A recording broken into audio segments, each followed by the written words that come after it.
Good morning बेटा। Previous video जो हमने कंप्लीट की थी वो चैप्टर था स्टैटिस्टिक्स, यानी कि 15 चैप्टर 11th स्टैंडर्ड से। तो भाई 11th स्टैंडर्ड से स्टैटिस्टिक्स कंप्लीट किया था हमने, और अब है most important chapter limits and derivatives. तो लिमिट एंड डेरिवेटिव्स कैलकुलस की नींव है बच्चों। कैलकुलस जो कि +2 क्लास में लगभग 50% कवर कर लेता है सिलेबस को, और आगे जब आप हायर क्लासेज में जाते हैं तो कैलकुलस का अलग से एक सब्जेक्ट भी होता है। तो बच्चों मोस्ट इंपॉर्टेंट टॉपिक है कैलकुलस। तो जीरो से स्टार्ट करेंगे। बिल्कुल देखो, कैलकुलस सबसे पहले मैंने लिखा है मेथड ऑफ कंप्यूटेशन, यानी कि मेथड ऑफ कंप्यूटेशन है ये, जो डील्स करता है change in the value of a function as the points in its domain change. यानी कि जैसे एक पॉइंट की डोमेन अपनी डोमेन के अंदर चेंज होता है कोई पॉइंट, तो उसके फंक्शन में जो चेंज होता है उसकी स्टडी होता है ये कैलकुलस।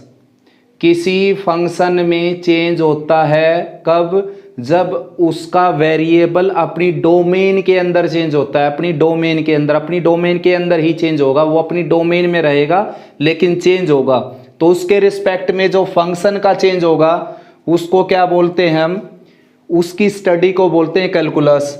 और कैलकुलस में डिफरेंशियल कैलकुलस और डिफरेंशिएशन आता है। जैसे तो डिफरेंशिएशन क्या है? Rate of change of dependent variable with respect to independent variable is called differential. Equation है जैसे आपके पास 3x² + 5, ये इक्वेशन है आपके पास। तो इसमें ये जो वेरिएबल है ये क्या है? डिपेंडेंट वेरिएबल है, ठीक है ना। ये है डिपेंडेंट वेरिएबल और ये क्या है? Independent variable. ये है इंडिपेंडेंट वेरिएबल। तो ये डिपेंडेंट क्यों है? देखो, जैसे x की जगह मैं 0 रखता हूं तो y की वैल्यू 5 आ जाती है, 1 रखता हूं तो 8 आ जाती है, 2 रखता हूं तो 12 + 5 17 आ जाती है। यानी कि y की वैल्यू x की वैल्यू पर डिपेंड हो गई यहाँ पर, तो y डिपेंडेंट हो गया और x इंडिपेंडेंट हो गया। लेकिन ऐसा भी है कि आप चाहो तो x को डिपेंडेंट बना सकते हो। देखो 5 - y और 3 से डिवाइड कर देंगे और उसके रूट ले देंगे। अब कौन हो गया? x डिपेंडेंट हो गया, y इंडिपेंडेंट हो गया। लेकिन जो गिवन रिलेशन थी उसके अकॉर्डिंग देखना पड़ेगा आपने। ये डिपेंडेंट है और ये इंडिपेंडेंट है, तो rate of change of dependent variable with respect to independent variable is called differentiation, ठीक है ना, डेरिवेटिव। और उस प्रोसेस को, जो हम प्रोसेस इसमें फॉलो करते हैं उसको बोलते हैं डिफरेंशिएशन, यानी कि डिफरेंशियल कैलकुलस। तो इस डिफरेंशियल कैलकुलस को पढ़ने से पहले हम मोस्ट इंपॉर्टेंट टॉपिक लिमिट को पढ़ेंगे। लिमिट होती क्या है? देखो बच्चों, लिमिट के बारे में जानते हैं डिटेल से। एग्जाम्पल एक आपके सामने है, मैंने लिखा है लिमिट, इसको बोलते हैं x approach to x tends to, या तो टेंड्स टू बोल सकते हो आप, tends to x tends to 1, या बोल सकते हो x अप्रोच टू 1। ये देख लेना भाई, डबल p आता है इसमें या सिंगल p। तो x tends to 1, x approach to 1, ठीक है ना। ये है इसका मीनिंग x + 5, यानी कि इसका मीनिंग ये है कि अगर x 1 को अप्रोच करता है तो ये जो आपका फंक्शन है f(x = x + 5), ये किसको अप्रोच करता है? देखो वही बात हो गई जो मैंने अभी बताया था मेथड ऑफ कंप्यूटेशन में, कि एक फंक्शन का चेंज हम चेक करते हैं अगर उसका वेरिएबल अपनी डोमेन में चेंज होता है।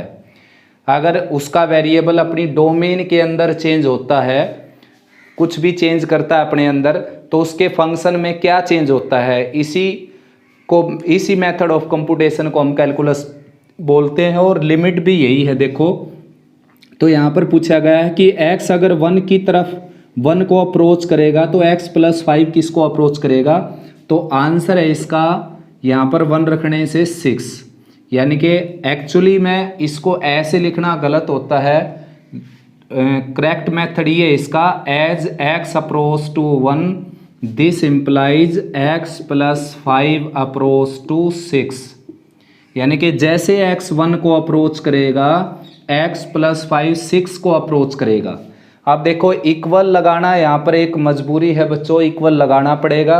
आपकी बुक में भी लगा रखा है इक्वल, उसका रीज़न है, देखो मैं बता देता हूँ आपको। देखो जैसे कि a और b दो स्टूडेंट हैं यहाँ पर, और a के मार्क्स मेरे को पता चल जाए कि a के मार्क्स जो हैं लगभग 50 हैं, यानी कि 50 को अप्रोच करते हैं। ए के मार्क्स जो हैं वो 50 को अप्रोच करते हैं, लगभग 50 हैं उसके। और ये पता हो कि बी के जो मार्क्स है वो इससे एक ज़्यादा है, एक का डिफरेंस हो इन दोनों में, यानी कि ये पता चल जाए, या 5 का ले लेता हूँ थोड़ा सा ज़्यादा, तो ये पता चल जाए कि ए के मार्क्स बी के मार्क्स से 5 कम है, या ऐसा पता चल जाए कि बी के मार्क्स ए के मार्क्स के 5 ज़्यादा हैं। ठीक है ना, जैसे ये लिख रखे है 5। तो अब b के मार्क्स कितने हो जाएंगे, देखो b के मार्क्स हो जाएंगे 55, यानी कि 55 तक आ जाएंगे। यानी कि a की लिमिट अगर 50 है, a अगर 50 तक ले सकता है नंबर, और ये पक्का पता है कि a और b में 5 का डिफरेंस, यानी कि b a से 5 ज़्यादा ले सकता है, तो b मार्क्स कितने लेगा वहाँ पर, 55 लेगा ना। तो देखो a की वैल्यू 50 नहीं थी यहाँ पर, a की वैल्यू 50 नहीं थी बच्चों, a की लिमिट 50 थी। यहाँ पर मैं 50 लिमिट ले लेता हूँ, देखो 50 लिमिट ले ली तो ये क्या होगी, 55 हो गई। एक x की लिमिट मैंने 50 ले ली तो ये क्या होगी, 55 हो गई। तो देखो a की वैल्यू 50 नहीं है, यहाँ पर a की लिमिट 50 है। a की लिमिट क्या है, 50, यानी कि a के ज़्यादा से ज़्यादा 50 नंबर आ सकते हैं, 50 के नज़दीक, एग्जैक्ट 50 नहीं बोला उसने, 50 तक आ सकते हैं। और ये पता है b के हमेशा उससे 5 ज़्यादा तो आएंगे ही, तो b के फिर कितने आ सकते हैं, 55। तो इसलिए इक्वल का साइन लगाया गया है यहाँ पर। अगर मान लीजिए हमने ये भी तो लेट कर लिया ना, x अप्रोच टू 50 दे रखा है, x = 50 नहीं दे रखा, x = 50 नहीं है आपके पास है x अप्रोच टू 50। तो x के नंबर जो हैं, x के मार्क्स जो हैं वो हमने 50 लेट कर लिए, तो 50 यहाँ पर रखा, तो उसके b के क्या आ गए, 55 आ गए। तो इसलिए इसमें इक्वल का साइन लगा देते हैं, वैसे एक्चुअली में होता ये है देखो। और ये कोई समझाने की बात नहीं, ये लाइन देखकर ही आप समझ सकते हो कि x अगर 50 को अप्रोच करता है, मतलब x की वैल्यू ज़्यादा से ज़्यादा अगर 50 है, मतलब नियरेस्ट टू 50 है, तो x + 5 की वैल्यू नियरेस्ट टू क्या होगी, 55 होगी। बिल्कुल यही बात है और कुछ है ही नहीं इसमें। लिमिट वैसे दो तरह की होती हैं, left hand limit, right hand limit. Left hand limit, right hand limit कैसे है, देखो लेफ्ट हैंड लिमिट ये है, जैसे ये 50 की लिमिट है और x इसकी तरफ लेफ्ट साइड से अप्रोच करने लग रहा है, यानी कि x की वैल्यू लगभग क्या है यहाँ पर, 50।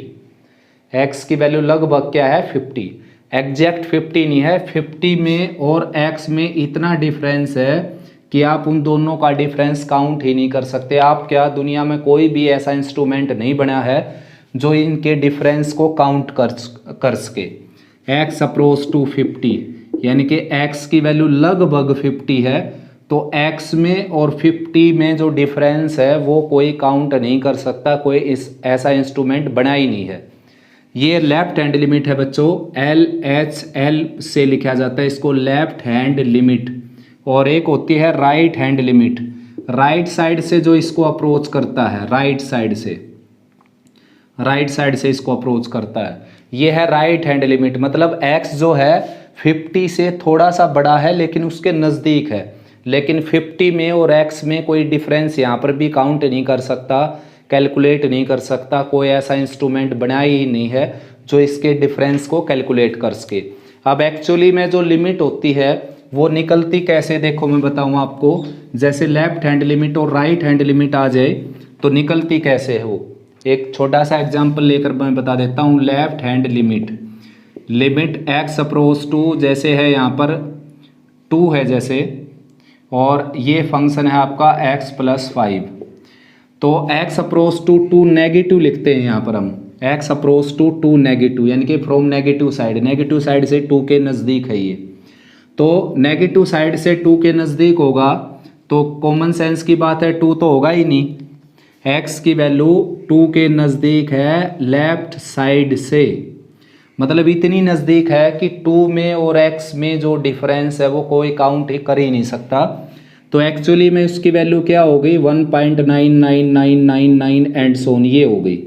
मतलब 2 तो है ही नहीं, 2 से थोड़ा सा कम है, लेकिन इतना कम है कि 2 के और उसके बीच में कोई नंबर है ही नहीं दुनिया में। मतलब एक तो ऐसा हो गई कि 1.8 है, तो 1.8 और 2 के बीच में तो 1.9 भी है और भी बहुत सारे नंबर हैं, लेकिन यहाँ पर x की वैल्यू इतनी है कि वो 2 के इतनी नज़दीक है कि 2 में और उसमें के बीच में कोई नंबर है ही नहीं, आ ही नहीं सकता। यानी उनका डिफरेंस जो है वो एप्साइलोन के इक्वल है। एप्साइलोन ग्रीक लैंग्वेज का लेटर है, बीएससी में आप पढ़ेंगे, यहाँ पर एप्साइलोन का हम यूज़ नहीं करेंगे। तो आप ये समझ लीजिए कि x में और 2 में कोई भी डिफरेंस नहीं है। मतलब डिफरेंस तो है लेकिन उसको कैलकुलेट नहीं किया जा सकता। तो इतना ले लिया मैंने, x की जगह ये वैल्यू रख दी, प्लस में 5 है यहाँ पर, तो ये आ गया 6.99999 एंड सोन। और ये आपने भी पढ़ा होगा बुक्स में बहुत जगह कि इस वैल्यू को इतना ना लिखकर हम सीधा क्या लिख देते हैं 7 अप्रोक्सीमेटली, क्योंकि इसमें और इसमें कोई ज़्यादा डिफरेंस नहीं है। इतना मैथमेटिक्स के अंदर भी ले लिया जाता है, ठीक है ना। और सब्जेक्ट में तो बहुत ही ज़्यादा डिफरेंस भी इग्नोर कर दिया जाता है, लेकिन मैथमेटिक्स में इस डिफरेंस को इग्नोर करना पड़ता है बच्चों, ठीक है ना, एक एग्जैक्ट रिजल्ट के लिए। अब उसके बाद राइट हैंड लिमिट देखते हैं हम। देखो राइट हैंड लिमिट ये हो जाएगा limit x approach to 2 positive और x प्लस 5। इसका मीनिंग क्या है? इसका मीनिंग ये है कि x की जो वैल्यू है वो 2 के नज़दीक आने लग रही है राइट साइड से। ये 2 है और राइट साइड से इसको अप्रोच करने लग रही है। मतलब इतना डिफरेंस है इन दोनों में कि कोई कैलकुलेट नहीं कर सकता। तो इसका मतलब x की वैल्यू लगभग 2 है, 2 से थोड़ी सी ज़्यादा है। तो 2 से थोड़ी सी ज़्यादा तो क्या ले लेता हूँ मैं, ये ले लेता हूँ 2.0000000 and so on and so on and so on 1। इतनी छोटी वैल्यू, मतलब 2 के नज़दीक ये वैल्यू है, बहुत ही ज़्यादा नज़दीक, नियरेस्ट टू 2, नियरेस्ट यानी कि सबसे नज़दीक। तो उसको मैं बता नहीं सकता यहाँ पर कितनी है, कोई भी नहीं बता सकता। और प्लस 5 इसमें ऐड कर दिया तो ये क्या होगी 7.0000000 and so on up to infinity और 1। तो इसको इतना ना लिखकर हर कोई इसको कितना लिखेगा 7, ठीक है ना। तो एक्चुअली में लिमिट का मेथड सबसे पहले दुनिया में ये आया था, लिमिट को काउंट करने का यही मेथड था, प्राइमरी मेथड। और कई जगह ये अब भी यूज़ करना पड़ जाएगा आपको, वो मैं आपको बताऊंगा जब एक्सरसाइज चलेगी बीच में कोई एग्जाम्पल देकर। लेकिन फिर ये जो है मॉडिफाई हो गया ये मेथड, मॉडर्न मेथड आ गया इसकी जगह। कैसे आ गया? देखो मैथमेटिशियन ने ये कहा कि जब आप यहाँ पर अप्रोक्सीमेशन लेते हो लास्ट में, मतलब आप 6.9999 को 7 लिख देते हो, तो आप स्टार्टिंग में ही 1.99999 को 2 क्यों नहीं लिखते? स्टार्टिंग में अप्रोक्सीमेशन ले लो आप, रिजल्ट वही आएगा जो लास्ट में अप्रोक्सीमेशन लेते हो आप। तो उन्होंने ये बताया हमारे को, देखो जब आप लेफ्ट हैंड लिमिट निकालते हो, लिमिट x अप्रोच टू 2 और x प्लस 5, तो आप डायरेक्ट x की जगह 2 रखिए, 2 रखेंगे तो 7 आएगा, वही आंसर आएगा जो इससे आया है। क्योंकि बाद में अप्रोक्सीमेशन लो या स्टार्टिंग में अप्रोक्सीमेशन लो, बात तो एक ही है, अप्रोक्सीमेशन तो लेना ही पड़ेगा। और राइट हैंड लिमिट में भी क्या बताया उन्होंने, तो लेफ्ट हैंड लिमिट में यहाँ पर ये नेगेटिव लगेगा डायरेक्शन के लिए यहाँ पर। तो राइट हैंड लिमिट में भी उन्होंने ऐसा ही किया, limit x approach to 2 positive, 2 from positive side x plus 5, तो डायरेक्ट यहाँ पर क्या रख दिया 2, 2 प्लस 5 क्या आ गया यहाँ पर 7, ठीक है ना।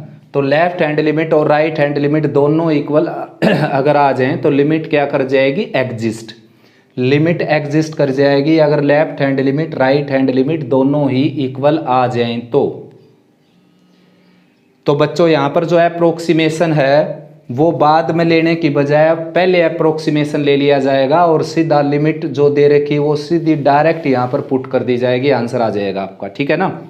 अब मैं आपको सिंपल वे में बता देता हूँ कि लिमिट के क्वेश्चंस को कैसे सोल्व करना आपने।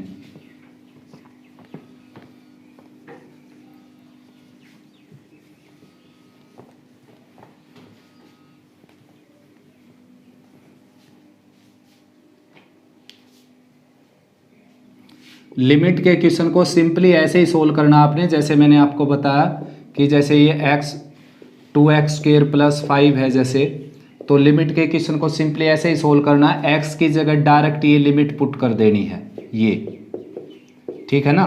तो ये 2 + 5 क्या आ जाएगा 7। डायरेक्ट ऐसे आपने लिमिट के क्वेश्चन सोल्व करने हैं। लेकिन एक 2 इंटरमीडिएट फॉर्म बताता हूँ मैं आपको। वैसे तो 7 होती हैं, लेकिन फ़िलहाल 2 ही के बारे में बात करेंगे।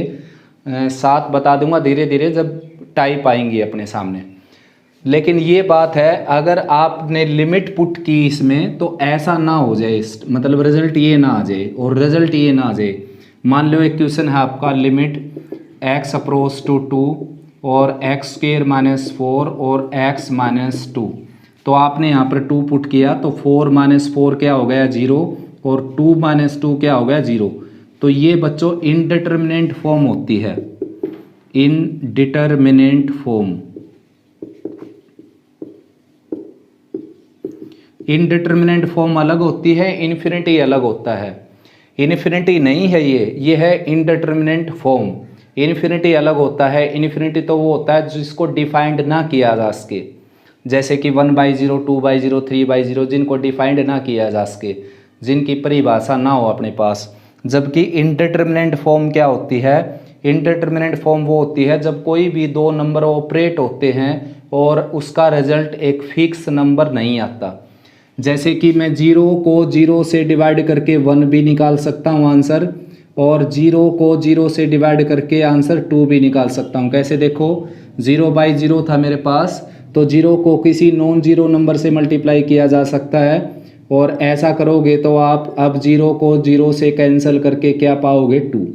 ठीक, ऐसे 0/0 आपके पास, तो इसको आप 3 से मल्टीप्लाई कर सकते हो, और अब कैंसिल करोगे तो क्या आएगा आंसर 3। तो ये इस तरह की फॉर्म क्या होती है? इंडिटरमिनेंट फॉर्म। तो आंसर कितने आ गए? इनफाइनाइट आंसर आ गए, जबकि उसको एक आंसर चाहिए यहाँ पर। तो इस तरह का कोई केस आ जाए तब आपने थोड़ा सा ज़्यादा काम करना पड़ेगा, वरना लिमिट का क्वेश्चन निकालने का ये तरीका है।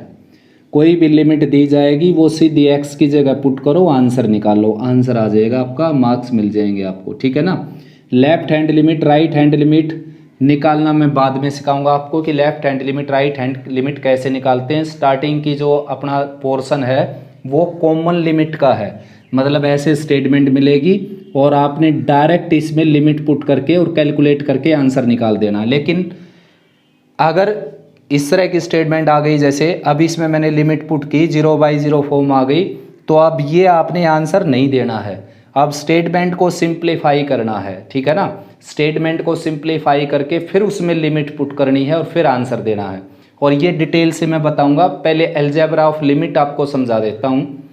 ये इस तरह का केस आ जाए या इन्फिनिटी बाय इन्फिनिटी का केस आ जाए, तभी आपने अपने मेथड को चेंज करना है, वरना मेथड ये रहेगा। तो मैंने आपके लिए बिल्कुल सिंपल कर दिया है लिमिट को। देखो, कोई भी स्टेटमेंट आ जाए उसमें डायरेक्ट आपने लिमिट पुट कर देनी है और आंसर निकाल लेना है। और अगर 0/0 आ जाए लिमिट पुट करने से, या इन्फिनिटी बाय इन्फिनिटी आ जाए, तो उसका भी मैं बड़ा आसान तरीका बता दूंगा आपको। सबसे पहले आपने इस पोर्शन को समझ लेना कि इस तरह की कोई स्टेटमेंट आ जाए तो डायरेक्ट लिमिट पुट करो और आंसर निकालो। अब बच्चों अलजेब्रा ऑफ लिमिट्स करवाते हैं आपको। देखो बच्चों, अलजेब्रा ऑफ लिमिट पढ़ते हैं हम। तो क्या है कि लिमिट अगर कोई कांस्टेंट के ऊपर लगी हुई, जैसे यहाँ पर के कोई कांस्टेंट है, तो कांस्टेंट के ऊपर लिमिट अप्लाई नहीं होती भाई, कांस्टेंट एज इट इज रहेगा। क्यों रहेगा? देखो, मान लो लिमिट है x अप्रोच टू 2 और यहाँ पर 5 की लिमिट चेक करनी है हमने, तो क्या रहेगा? 5 रहेगा। क्योंकि इसका मीनिंग क्या होगा? इसका मीनिंग ये है कि अगर x 2 की तरफ जाएगा तो 5 किसकी तरफ जाएगा? तो 5 तो अपनी जगह पर रहेगा। 5 किसकी तरफ जाएगा? 5 की ही तरफ जाएगा, अपनी जगह पर रहेगा। जैसे देखो, ये 1 है, ये 2 है, ये 3 है, ये 4 है, ये 5 है।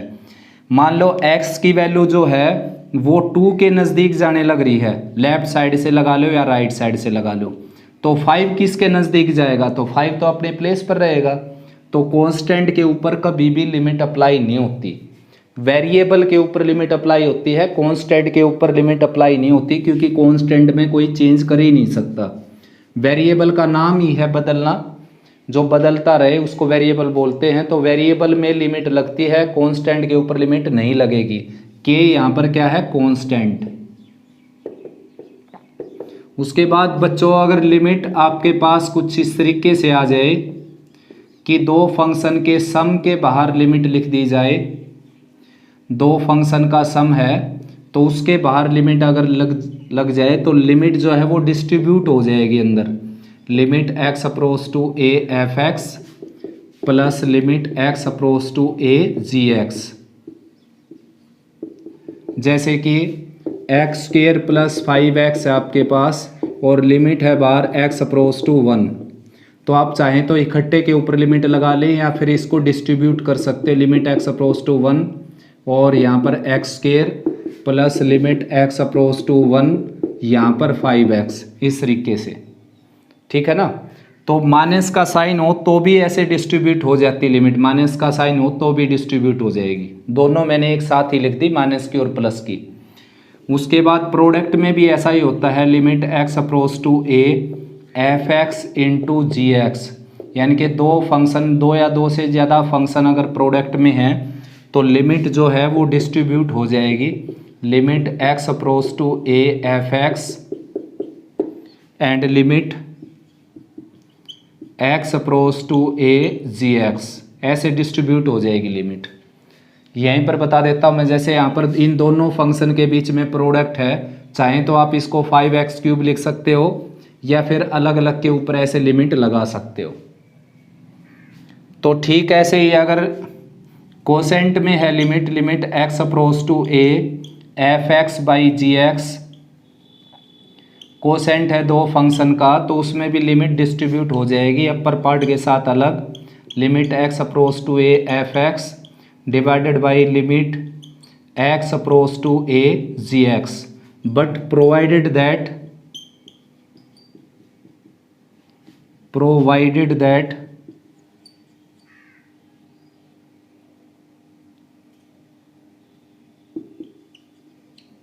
लिमिट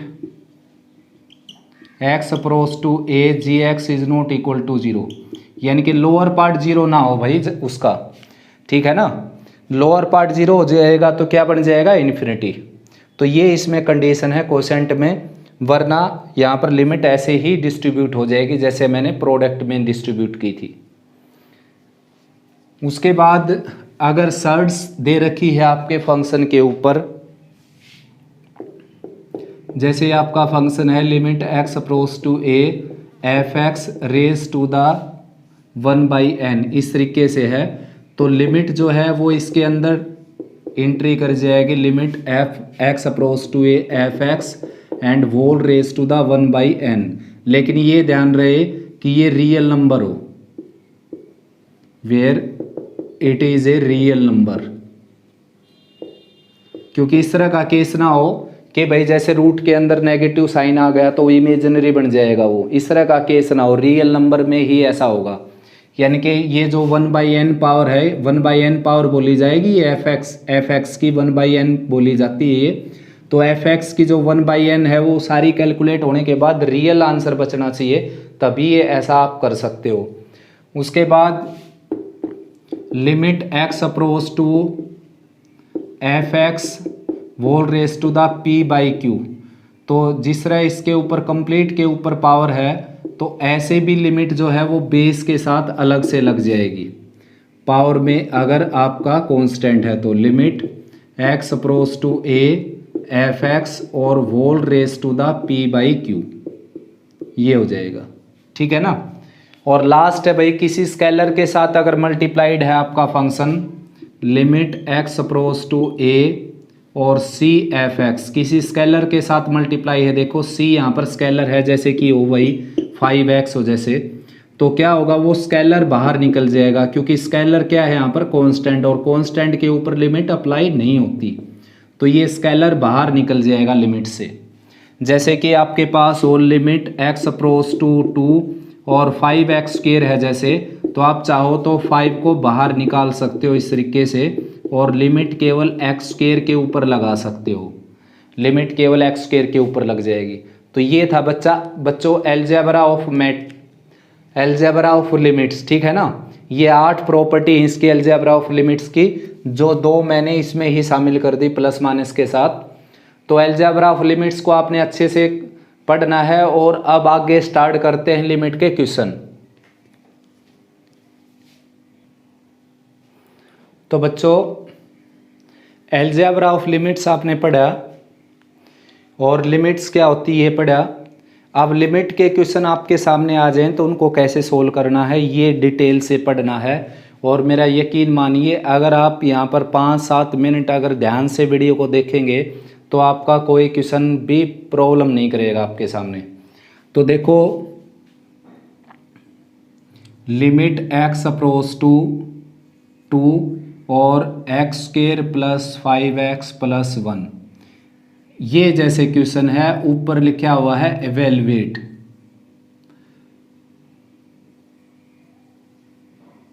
एवेलुएट लिखा हुआ है ऊपर, ठीक है ना। तो भाई इस क्वेश्चन को करने के 2 मेथड है बच्चों। एक है कॉमन लिमिट इंसर्ट करके, कॉमन लिमिट इंसर्ट की जा सकती है। देखो डायरेक्ट लिमिट पुट कर दी मैंने 2x की जगह, x की जगह 2 पुट कर दिया मैंने डायरेक्ट। ये हो गया 4, ये हो गया 10, ये हो गया 1, तो ये आ गया 15। और दूसरा मेथड है जिसमें हम LHL और RHL काउंट करेंगे। LHL और RHL, लेफ्ट हैंड लिमिट और राइट हैंड लिमिट। तो वो क्या है, लेफ्ट हैंड लिमिट काउंट करेंगे तो limit x approach to 2 from negative side, ऐसे ऊपर साइन लगाना माइनस का, -2 नहीं है ये, x की लिमिट 2 की x की वैल्यू 2 को अप्रोच करती है नेगेटिव साइड से, नेगेटिव डायरेक्शन से।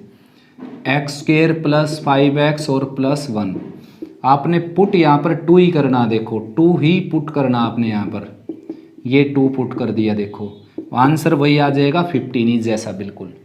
राइट हैंड लिमिट निकालता हूँ अब। राइट हैंड लिमिट ये हो जाएगी limit x approach to 2 from positive side x square plus 5x और प्लस 1। तो यहाँ पर भाई 2 पुट करेंगे, 2 का स्क्वायर और प्लस 5 इंटू 2 और प्लस 1, तो ये भी क्या आ जाएगा 15। देखो मेरा यकीन मानो, अगर आप यहाँ पर ध्यान से देख लेते हो तो ना किसी बुक में आपको बेसिक पढ़ने की ज़रूरत पड़ेगी और ना किसी के वीडियो देखने की ज़रूरत पड़ेगी। बिल्कुल पजल कर रखा है लोगों ने इस लिमिट को। कोई कुछ मेथड बताता है, कोई कुछ मेथड बता देता है। मैं यहाँ पर क्लियर कर देता हूँ आपको इस बात को। देखो जैसे एवेलुएट लिखा मिल जाए तो आपकी मर्जी है वो इस तरीके से निकाले या फिर इस तरीके से निकाले। ये 2 मेथड है, या तो आप इस तरीके से निकालें या इस तरीके से निकालें। लेकिन क्या होता है बच्चों, कई बार ऐसा होता है कि LHL और RHL डिफरेंट आ जाती है। कई स्टेटमेंट ऐसी अड़ियल होती हैं जिनमें LHL और RHL डिफरेंट आ जाती है, और उसको आपने इस तरीके से कर दिया तो इस तरीके से आपको केवल एक लिमिट ही हाथ लगती है, ठीक है ना, एक ही लिमिट हाथ लगेगी। जबकि लिमिट का कोई क्वेश्चन है उसका आंसर तभी आएगा जब उसकी LHL और RHL दोनों ही इक्वल होंगी। तो अब करें क्या, तो आपने क्या है यही मेथड यूज करना है। ये जो मेथड मैंने आपको बताया, ये मेथड कब यूज करना है, ऐसी बहुत सारी स्टेटमेंट है, मैं आपको स्टेटमेंट की टाइप समझा दूंगा। उन स्टेटमेंट में आप LHL RHL निकाल कर देख लेना, क्योंकि वहीं पर डाउट होता है हमारे को अलग अलग आने का। कुछ स्टेटमेंट हैं जैसे कि मॉडुलस के साथ विदाउट मोड की स्टेटमेंट आ जाए, ऐसे पीस वाइज फंक्शन आ जाए, इसको पीस वाइज फंक्शन बोलते हैं। x <= 0 और 4 + x <= 0, यहाँ पर लिमिट है इसकी 0। तो देखो LHL के लिए फंक्शन ये हो जाएगा क्योंकि इसमें x की वैल्यू लिमिट से छोटी है, तो यहाँ पर 0 रखेंगे 3 आएगा। RHL के लिए फंक्शन ये हो जाएगा क्योंकि इसमें x की वैल्यू जो है लिमिट से बड़ी है, 0 से बड़ी है, तो ये 4 आ गया, 3 आ गया, तो लिमिट ही एग्जिस्ट नहीं करती इस क्वेश्चन की। और एक ग्रेटेस्ट इंटीजर फंक्शन आ जाए, तो इस तरह के स्टेटमेंट जो आ जाएं उसमें LHL RHL डिफरेंट होती हैं लगभग। तो इस तरह के क्वेश्चन को ही आपने LHL RHL से करना है। बाकी सिंपल स्टेटमेंट आ जाएं तो डायरेक्ट आपने x की जो वैल्यू हो वो पुट करके आंसर निकाल देना है, ठीक है ना, ये आंसर आ जाएगा। तो अब आप आपके पास ये बात है, आप इस मेथड से भी कर सकते हो, उससे भी कर सकते हो। अब आप जैसे अपने चैप्टर में देखेंगे तो लास्ट में एक्सरसाइज मिलेगी आपको बिल्कुल, जिसमें LHL RHL से कर रखा होगा। बाकी 5-6 एक्सरसाइज लगभग ऐसी मिलेंगी जिसमें डायरेक्ट मेथड से किया मिलेगा आपको। तो वो आपने डिसाइड करना है, अब आप इससे करेंगे या इससे करेंगे, ठीक है ना। अब आपको यहाँ पर ये दिखाई देता होगा कि भाई LHL RHL अलग अलग कैसे आ सकती है, जब यहाँ पर भी 2 ही पुट किया है, भले ही यहाँ पर माइनस का साइन लिख रखा है, -2 पुट नहीं किया हमने, 2 पुट किया है, और यहाँ पर भी 2 ही पुट किया है, तो डिफरेंट कैसे आ सकती है LHL RHL। तो ये आपको स्टेटमेंट मिल जाएंगी, जैसे मैंने अब ये स्टेटमेंट दे दिया आपको, और भी स्टेटमेंट मैं आपको करवाऊँगा जब एग्जाम्पल्स करवाऊँगा इसके बहुत सारे, तो उसमें आपको पता चल जाएगा कि LHL RHL डिफरेंट आ सकती हैं। तो अब आपने डिसाइड करना है कि इस मेथड से करोगे या इससे करोगे। अब मैं बहुत सारे क्वेश्चन इससे करूँगा, और जो स्टेटमेंट को मैंने आइडेंटिफाई कर रखा है कि इसमें LHL RHL डिफरेंट आने के चांसेस हैं, तो उसको मैं इस मेथड से करूँगा, LHL RHL से। तो अब स्टार्ट करते हैं। देखो बच्चों, अब आपके सामने ये स्टेटमेंट है, इसमें लिमिट पुट की आंसर आ गया। एक स्टेटमेंट आपके सामने ये है, लिमिट x अप्रोच टू 2, अभी भी मैंने लिखी थी, x² -4 एंड x -2। तो इसमें भी ऐसा ही करेंगे हम, x की जगह 2 पुट किया, 2 का स्क्वायर -4, 2 -2, और ये क्या आ गई 0/0 फॉर्म। और 0/0 फॉर्म क्या होती है, इनडिटर्मिनेंट फॉर्म, ठीक है ना, 0/0 इनडिटर्मिनेंट फॉर्म।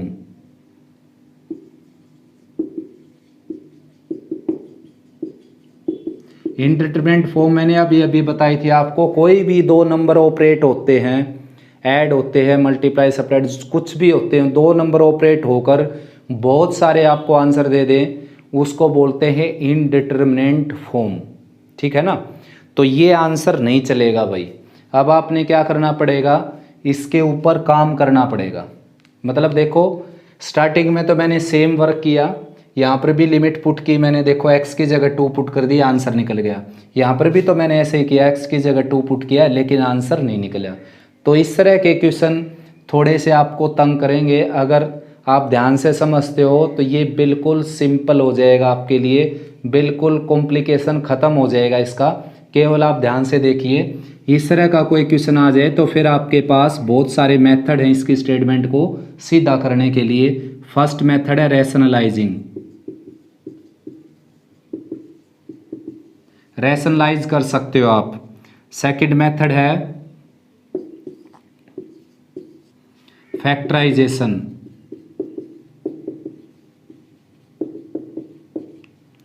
और थर्ड मेथड है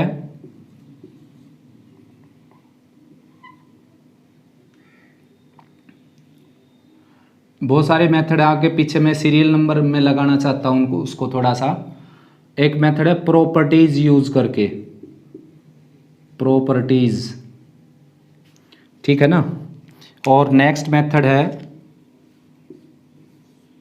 बाइनोमियल एक्सपेंशन,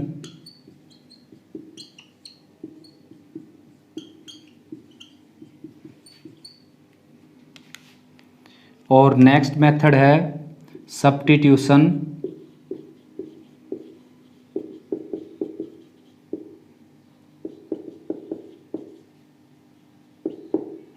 और लास्ट मेथड है जो मेरा फेवरेट है, एल हॉस्पिटल, यानी कि लैंग्रेज हॉस्पिटल।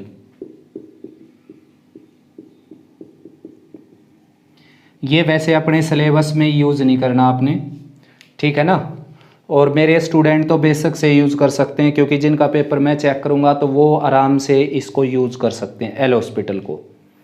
एल हॉस्पिटल इतना बढ़िया मेथड है कि बड़ी बड़ी स्टेटमेंट को सीधा कर देता है ये केवल 1 सेकंड के अंदर। तो मैं सारे मेथड बता देता हूँ आपको एक स्टेटमेंट के ऊपर कि रैशनलाइजिंग से कैसे करते हैं इसको। तो अब आप क्या करना है, आपने जैसे यहाँ तक आपने क्वेश्चन किया 0/0 फॉर्म आ गई, अब आपने क्या करना है, इसको रैशनलाइज कर देना है, यानी कि ये सॉल्यूशन का हिस्सा है बच्चों, ये सारा ये करना पहले, फिर ये करना लिमिट x अप्रोच टू 2। तो इसको रैशनलाइज कर देता हूँ मैं। देखो लोअर पार्ट में x -2 है, तो x + 2 से इसको मल्टीप्लाई डिवाइड कर देता हूँ मैं। तो लिमिट x अप्रोच टू 2 और x स्क्वायर माइनस 4 है ये, यहाँ पर x प्लस 2 और लोअर पार्ट में क्या आ जाएगा x plus 2x minus 2 x square minus a square यानी कि 2 का स्क्वायर, ये इससे कैंसिल हो गया। अब आप लिमिट भर सकते हो इसमें। तो देखो अब क्या बन गई आपकी statement, limit x approach to 2 और x प्लस 2। अब यहाँ पर हम लिमिट भरेंगे 2 प्लस 2 क्या आ जाएगा 4, ठीक है ना, ये आंसर आ गया आपका। अब यहाँ पर आपका क्वेश्चन ये अराइज होना चाहिए कि भाई स्टेटमेंट तो ये दी गई थी, लिमिट इसकी निकालनी थी, आपने लिमिट इसकी निकाल दी x प्लस 2 की, लिमिट निकालनी थी इसकी और लिमिट आपने निकाल दी इसकी।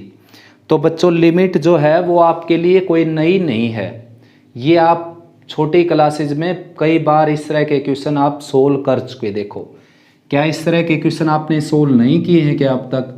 जैसे f(x) की वैल्यू दे रखी है 3x प्लस 1, तो f1 की वैल्यू निकालिए, तो यहाँ पर 1 रखेंगे तो ये f1 की वैल्यू निकल गई 4। f2 की वैल्यू निकालिए, यहाँ पर 2 रख देंगे 7 निकल गई। f4 की वैल्यू निकालिए, यहाँ पर 4 रखेंगे तो 12 प्लस 1 13 निकल गई। तो ये इस तरह के क्वेश्चन आपने 6th-7th क्लास में भी कर रखे हैं, तो वही तो क्वेश्चन है ये। यहाँ पर केवल ये एरो लग जाता है, बात तो वही है सेम टू सेम। तो अब देखो बात अपनी ये चली थी कि स्टेटमेंट दी गई थी ये, यानी कि लिमिट निकालनी थी स्टेटमेंट की और मैंने निकाल दी इसकी। ऐसा क्यों? ऐसा जब तो आपने नहीं किया कि भाई जैसे कि इसका एच शेप लेना हो, आपने इनका एच शेप लेना हो और एच शेप ले, मान लो कि इनका एच शेप लेना हो, इन दोनों का एच शेप लेना है जैसे, और मैंने एच शेप ले दिया इन दोनों का एच शेप ले दिया 1 और 2 का 1। क्या हमने ऐसा कभी किया है कि एच शेप दिया गया हो इसका कि इन दोनों का एच शेप लीजिए और एच शेप ले दिया हो इन दोनों का? ऐसा नहीं कर सकते हम, जो स्टेटमेंट दे रखी है उसी के ऊपर काम करना है। तो अब फिर इस क्वेश्चन में ऐसा क्या हो गया कि ये स्टेटमेंट दे रखी थी और आंसर इसका निकाला। तो बच्चों दोनों स्टेटमेंट क्या है? इक्विवेलेंट्स, ठीक है ना, इक्विवेलेंट्स हैं दोनों स्टेटमेंट। देखो कैसे हैं, आपके पास ये स्टेटमेंट है f(x) = x² minus 4 divided by x minus 2, और एक स्टेटमेंट है आपके पास gx = x प्लस 2। अब आप देखो अगर मैं यहाँ पर 1 रखता हूँ, देखो यहाँ पर 1 रख दिया मैंने, तो ये कितना आ गया 3, तो g1 कितना आ गया 3, f1 भी 3 आएगा, देख लीजिए। चाहे यहाँ पर 1 रखा, ये हो गया 1 - 4 - 3 और 1 - 2 - 1, ये भी 3 आ गया। उसके बाद g5 रखिए, g5, तो यहाँ पर 5 रखेंगे ये 7 आ जाएगा। f5 रखिए, f5 की वैल्यू भी 7 ही आएगी, निकाल कर देख लीजिए बेसिक से। फिर उसके बाद g8 रखिए, g8 यहाँ पर 8 रखेंगे, ये 10 आ गया, और f8 रखेंगे तो क्या आ जाएगा, देखो यहाँ पर 8 रख के देखो 10 ही आ जाएगा। फिर उसके बाद g11 रखो, g11 निकालेंगे, 11 + 2 ये 13 आ जाएगा, तो f11 भी कितना आ जाएगा 13। तो बच्चों दोनों स्टेटमेंट क्या हुई? इक्विवेलेंट। मतलब इक्वल तो मैं बोल नहीं सकता, इक्वल इसलिए नहीं बोल सकता क्योंकि डिनोटेशन अलग है दोनों की, ये अलग है ये अलग है, डोमेन अलग है दोनों की। इसकी डोमेन है real number, domains means x की जगह क्या क्या वैल्यू आप पुट कर सकते हो जिससे ये डिफाइंड रहे, एग्जिस्ट रहे, फाइनाइट रहे। तो x की जगह यहाँ पर सारी रियल वैल्यू पुट की जा सकती हैं, तो इसकी डोमेन होगी रियल। जबकि यहाँ पर x की जगह सभी रियल वैल्यू पुट नहीं की जा सकती। x की जगह अगर आपने 2 रख दिया तो ये डिफाइंड नहीं रहेगा, फाइनाइट नहीं रहेगा, ठीक है ना, इंडेटरमिनेट फॉर्म बन जाएगा। तो डोमेन दोनों की अलग अलग हैं, इसलिए इनको इक्वल तो बोल नहीं सकते लेकिन इक्विवेलेंट बोल सकते हैं। मतलब ये ज़रूर है कि आप जो वैल्यू यहाँ पर रख के आंसर निकलेगा वही वैल्यू यहाँ पर रखने से आंसर निकल जाएगा, ठीक है ना। तो मैंने क्या किया, कुछ इस तरह का यहाँ पर स्मार्ट वर्क किया कि इसको ऐसे कन्वर्ट किया ऐसी स्टेटमेंट में जिसमें 2 की वैल्यू, जो f2 की वैल्यू आसानी से निकल जाए। f2 की वैल्यू मान लो ये अगर f(x) है तो ये f2 निकल गया आपका, f(2), जबकि इसमें f(2) निकालूं तो इंडेटरमिनेट फॉर्म में आता है। तो अब यहाँ से आइडिया ये लगाया इस पैटर्न को देखकर कि भाई यहाँ पर जो वैल्यू पुट करने से जो आंसर देगा ना ये, वही ये सेम टू सेम देने लग रहा है। अब आई 2 की बारी, 2 मैंने नहीं लिया, देखो 1 लिया, उसके बाद सीधा 5, 3 भी ले लूँगा। देखो 3 अगर मैं ले लेता हूँ यहाँ पर G3, तो G3 कितना आ जाएगा 5, और F3 भी कितना आ जाएगा 5। तो केवल मैंने 2 नहीं लिया देखो, क्योंकि 2 अगर मैं यहाँ पर लेता हूँ ये आंसर देता है मेरे को 4, और यहाँ पर 2 ले लूँ तो ये आंसर देता है मेरे को इनफाइनाइट, 1 भी दे देगा, 2, 3, 4, 5, 6, 7 and so on, infinite answer दे देगा। तो आंसर कौन सा सेलेक्ट करेंगे हम, जो ये देगा, क्योंकि इसने वही आंसर दिए हैं सारे जो इसने दिए हैं, मतलब इसने वही आंसर दिए हैं सारे जो इसने दिए। इन दोनों के आंसर सेम है x की जगह वैल्यू रखने के बाद। x की जगह जो भी आप वैल्यू रखोगे लेफ्ट में राइट में, तो आंसर बिल्कुल सेम आएंगे, केवल 2 के ऊपर इसके आंसर इनफाइनाइट आते हैं, इसका आंसर 1 आता है, यानी कि इसका आंसर आता है 4। तो इसलिए ये 4 को सिलेक्ट किया जाएगा कि इसका आंसर अगर 4 है तो इसका भी आंसर एक्चुअली में वो जो आंसर था वो क्या था 4। वैसे इसने इनफाइनाइट आंसर दिए, देखो इनफाइनाइट मैंने बता दिए थे कैसे आंसर दिए हैं। 1 मल्टीप्लाई में करोगे तो 1 आंसर आ जाएगा, 2 मल्टीप्लाई में करेंगे तो 0 से 0 कैंसिल होकर 2 आंसर आ जाएगा, 3 मल्टीप्लाई में करेंगे 3 आंसर आ जाएगा। तो इनफाइनाइट आंसर दिए इसने 2 रखने के बाद, और इसने दिया केवल यूनिक आंसर 2 रखने के बाद, तो आंसर इसका जो होगा वही आंसर इसका माना जाएगा बच्चों। तो इस क्वेश्चन का आंसर ये था, किस क्वेश्चन का आंसर, कि भाई जब स्टेटमेंट ये दे रखी है तो आपने इसके ऊपर लिमिट निकाल कर कैसे लगा दिया आंसर, इसको तो नहीं चेंज किया आपने, इस स्टेटमेंट में तो सीधा यही पुट करके आंसर निकाला है, जबकि इस स्टेटमेंट में इस स्टेटमेंट को चेंज करके ये बदल कर फिर इसमें ये वैल्यू पुट करके आंसर निकाला। तो इसका आंसर यही है कि भाई ये स्टेटमेंट और ये स्टेटमेंट इक्विवेलेंट है, जो ये आंसर देगी वही आंसर इसका हो जाएगा। और ये डायरेक्ट आंसर दे नहीं रही आपको, ये आंसर दे रही है इनफाइनाइट, तो इनफाइनाइट में से एक आंसर लेना आपने, तो वो आंसर कौन सा है 4। तो ये मेथड था बच्चों रैशनलाइजिंग, ये एक्सप्लेनेशन नहीं देनी जो मैंने दी है आपको, मैंने आपको केवल समझाने के लिए दिया है। आपका काम केवल ये है स्टेटमेंट मिलते ही लिमिट पुट करो, लिमिट अगर 0/0 फॉर्म आ जाए तो रैशनलाइजिंग कर दो, रैशनलाइजिंग करोगे तो कैंसिलेशन हो जाएगा कॉमन फैक्टर, और फिर लिमिट पुट कर सकते हो आप, ठीक है ना। दूसरा मेथड है फैक्टराइजेशन, इसी क्वेश्चन को फैक्टराइजेशन से करेंगे हम। देखो यहाँ तक तो आपने करना है, ये जो ब्लू मार्कर से मैंने कर रखा है, उसके बाद फैक्टराइजेशन से कैसे करना, देखो limit x approach to 2 x² -4 और x -2, ये थी स्टेटमेंट। तो आपने अपर पार्ट में 4 को 2 का स्क्वायर लिखकर और इसको फैक्टराइज कर देना है, यानी कि x -2 एंड x + 2, तो x -2 कैंसिल हो जाएगा और यहाँ पर 2 पुट करेंगे, 2 + 2 कितना आ जाएगा 4। ये है फैक्टराइजेशन मेथड। उसके बाद है प्रॉपर्टीज़ का यूज करके।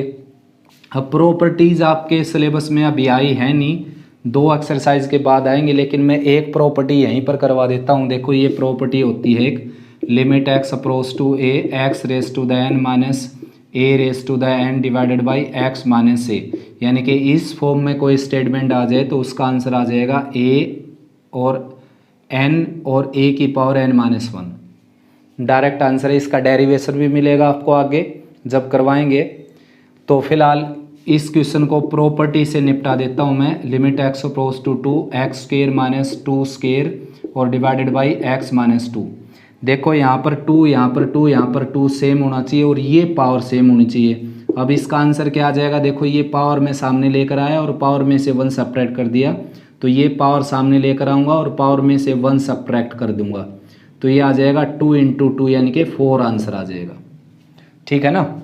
तो ये प्रॉपर्टी का यूज़ कर दिया मैंने। और बाइनोमियल एक्सपेंशन इस क्वेश्चन के ऊपर लगती नहीं, बाइनोमियल एक्सपेंशन का रेयरली क्वेश्चन मिलेगा आपको, आपकी बुक में तो कोई भी नहीं है। मैं एग्जांपल दे दूंगा, थोड़ा सा आगे चलेंगे जब। बाइनोमियल एक्सपेंशन इस तरह के केस में लगती है जब ऐसी कोई स्टेटमेंट हो, तो बाइनोमियल एक्सपेंशन का मैं क्वेश्चन अलग से बता दूंगा आपको। इस क्वेश्चन के ऊपर बाइनोमियल एक्सपेंशन नहीं लगती। नेक्स्ट है सब्स्टिट्यूशन।